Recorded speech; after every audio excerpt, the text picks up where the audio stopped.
এই কুৱেশ্যন পেপাৰখন হৈছে তোমালোকৰ সেকেন্ড সেমিষ্টাৰ MDG হিষ্ট্ৰী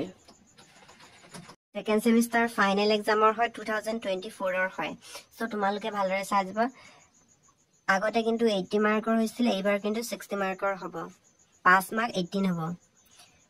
প্ৰথমতে দিয়া হৈছে এটা শব্দ এটা বাক্য তলৰ প্ৰশ্নবোৰ উত্তৰ লিখা শৰ্টকে লিখিব লাগিব তোমালোকে এখিনি দেওপাহাৰ অসমৰ কোন ঠাইত অৱস্থিত এই কুৱেশ্যনটো হয় তাৰপিছত বি কুৱেশ্যনত দিয়া হৈছে স্তূপ মানে কি এটো এটা ইম্পৰ্টেন্ট হয় এইবাৰ তোমালোকৰ আহিব পাৰে এক্সামত তাৰপিছত জয়দৌল কোনজন আহোম ৰজাই নিৰ্মাণ কৰিছিল ডি নম্বৰ কুৱেশ্যনত আছে পঞ্চতত্ত্ব কি তাৰপিছত ই নম্বৰ কুৱেশ্যনত চাবা অসমৰ নৱ বৈষ্ণৱ আন্দোলনৰ গৰিধৰোতা কোন আছিল এফ নম্বৰটো চাবা সত্য শব্দটোৰ অৰ্থ কি তাৰপিছত জি নম্বৰ কুৱেশ্যনত তোমালোকে চাবা ষষ্ঠী বিদ্যা নবৰ ৰচক কোন আছিল এটো ইম্পৰ্টেন্ট হয় এইটো চাবা তোমালোকে ডিমাপুৰৰ কাছাৰীসকলৰ এটা স্থাপত্যৰ নাম লিখা এটো ইম্পৰ্টেন্ট হয় 1 মাৰ্কৰ তোমালোকে গুটেইখিনিয়ে চাবা তাৰপিছতে তোমালোকে 2 নম্বৰ কুৱেশ্যনখিনি চাবা তলৰ দিয়াবোৰ যিকোনো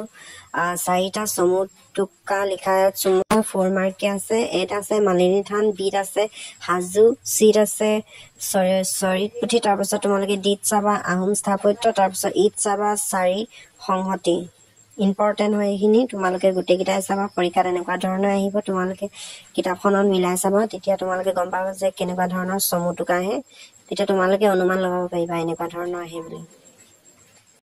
তোমালোকে এই চেনেলটো সাবস্ক্ৰাইব কৰি দিবা তেতিয়া এনেকুৱা ধৰণৰ কুৱেশ্যন পেপাৰ পাই থাকিবা আৰু এনেকুৱা ধৰণৰ তোমালোকে ভিডিঅ' পাবা তোমালোকৰ যদি কিবা সমস্যা হয় তেন্তে মই সমাধান কৰিম তোমালোকে মোক কেৱল কমেন্ট কৰি জনালেই হৈ যাব পাৰিলে তোমালোকৰ বন্ধু বান্ধৱীৰ সৈতে শ্বেয়াৰ কৰি দিবা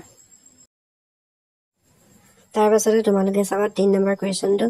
প্ৰাচীন অসমৰ পুৰাতাত্ত্বিক অৱশেষসমূহৰ বিষয়ে আলোচনা কৰা 14 মাৰ্কৰ হয় তাৰপিছত অৰ বুলি আছে সূৰ্য পাহাৰ আৰু যোগী গুহাৰ বিষয় বিশেষভাৱে উল্লেখ কৰি প্ৰাচীন অসমৰ শিলাত কটা গুহা স্থাপত্যৰ বিষয়ে এটা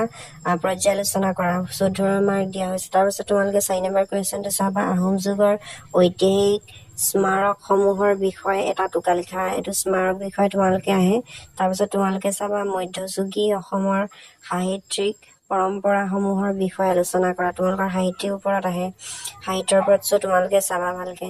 5 নম্বৰ কুৱেশ্যন আছে মধ্যযুগীয় অসমৰ নৱবৈষ্ণৱ আন্দোলনৰ সামাজিক আৰু ধৰ্মীয় পটভূমি এটা পৰ্যালোচনা কৰা তাৰপিছত তোমালোকে চাবা অসমৰ ভক্তি সাহিত্যৰ বিষয়ে চমুকৈ লিখা এটো এটা ইম্পৰ্টেন্ট হয় তোমালোকে এনেকুৱা ধৰণৰ কুৱেশ্যন আহিব তোমালোকে কিবা এটা ধাৰণা পাইছা 6 নম্বৰ কুৱেশ্যনটো চাবা কাছমাৰী আৰু ডিমাপুৰত থকা কাছাৰী যুগৰ স্মাৰকসমূহৰ বিষয়ে আলোচনা কৰা এটো এটা ইম্পৰ্টেন্ট হয় তাৰপিছতে চাবা মধ্যযুগীয় অসমৰ পাণ্ডুলিপি পৰম্পৰাৰ বিষয়ে লিখা এটো এটা ইম্পৰ্টেন্ট হয় আজিলৈ ভিডিঅ'টো ইমানেই আছিল নেক্সট ভিডিঅ'ত লগ পাম